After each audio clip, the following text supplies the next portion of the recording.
Soy María Garrido, coordinadora del Grupo de Salud LGTBIQ de SENFIC. Esto es Píldoras de Ciencia en Abierto, un podcast de los grupos de trabajo y los programas de la SENFIC con sus actualizaciones y recomendaciones para medicina familiar y comunitaria, estudios y consensos sobre actualizaciones y las mejores prácticas en base a la evidencia en consulta. Aquí tienes una pequeña píldora. Este último año, en cuanto al tema de la salud LGTBIQ, pues el número de publicaciones, de hecho a lo largo de todos los últimos años, han ido subiendo un montón. Se va investigando cada vez más en temas relativos a las distintas partes del colectivo LGTBIQ y muy particularmente en torno al colectivo trans. Pero bueno, la verdad es que pensando en qué podía ser más útil hablar así para hacer una actualización, me parecía que los cambios más importantes que ha habido en este año son más bien a nivel legislativo, porque como sabréis, pues en febrero de 2023 se promulga la Ley para la Igualdad Real y Efectiva de las Personas Trans y para la Garantía de los Derechos de las Personas LGTBI, y esta ley tiene algunos aspectos relativos a la salud y a la atención sanitaria que es muy importante que conozcamos como profesionales. Entonces, como todas las leyes de este tipo, recoge algunas medidas generales acerca de llevar el enfoque de diversidad a la atención sanitaria y algunas medidas particulares que es interesante que sepamos, como por ejemplo la ratificación del derecho a acceder en igualdad de condiciones a las técnicas de reproducción asistida en el Sistema Nacional de Salud para mujeres lesbianas, bisexuales y personas trans con capacidad de gestar, la prohibición de cualquier tipo de terapia de conversión destinada a modificar pues, la orientación sexual, la identidad o la expresión de género. Respecto a las personas intersexuales, un cambio muy importante que es que se prohíben las cirugías de modificación genital en menores de 12 años, salvo que haya una indicación médica para ello, o sea, se prohíben las cirugías con fines cosméticos.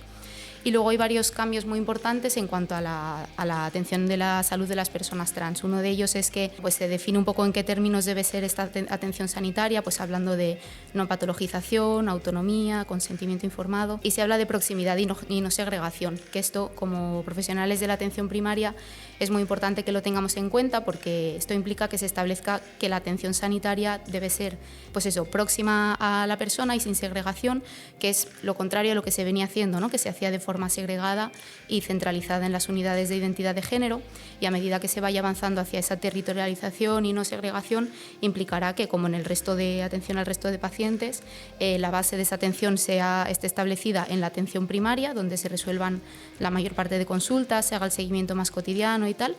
con posibilidad de coordinación con especialistas focales de área y limitando el papel de las UIGs a la supervisión de casos que tengan mayor complejidad o a la atención puntual de necesidades que requieran niveles de tecnificación que no tienen por qué estar disponibles en todas las áreas, pues por ejemplo una cirugía plástica de mayor complejidad, etc. Es decir, que esto va a requerir que los profesionales de atención primaria adquiramos conocimientos, habilidades y buenas prácticas necesarios para dar respuesta a toda esta tarea.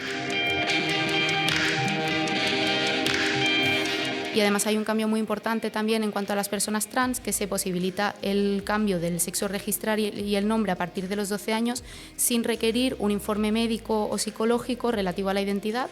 y tampoco requiriendo modificar el cuerpo a través de ningún procedimiento médico. Entonces esto es un cambio de paradigma muy importante en el que el sistema sanitario deja de tener un papel de tutela sobre las vidas de las personas trans, se les hace dueñas de sus decisiones y pasamos a tener un papel de cuidado y de acompañamiento de la salud de estas personas. Y es verdad que ha sido un cambio controvertido, que el debate social no llega a estar del todo resuelto y quedará un tiempo para llegar a un acuerdo social que nos deje tranquilos a todo el mundo, pero tenemos muy claro que los efectos positivos de este cambio en términos de salud son indudables, porque en muchos estudios se viene reflejando cómo la relación entre personas trans y sistema sanitario estaba muy viciada por culpa de este paradigma histórico de la tutela o el gatekeeping, que se dice en inglés, y que esto producía retrasos en la búsqueda de atención, dificultades para establecer un vínculo adecuado entre paciente y profesional, y todo esto tenía consecuencias muy negativas para la salud global de estas personas. Así que creemos que este cambio, si se acompaña de la formación necesaria y de actitudes positivas en los profesionales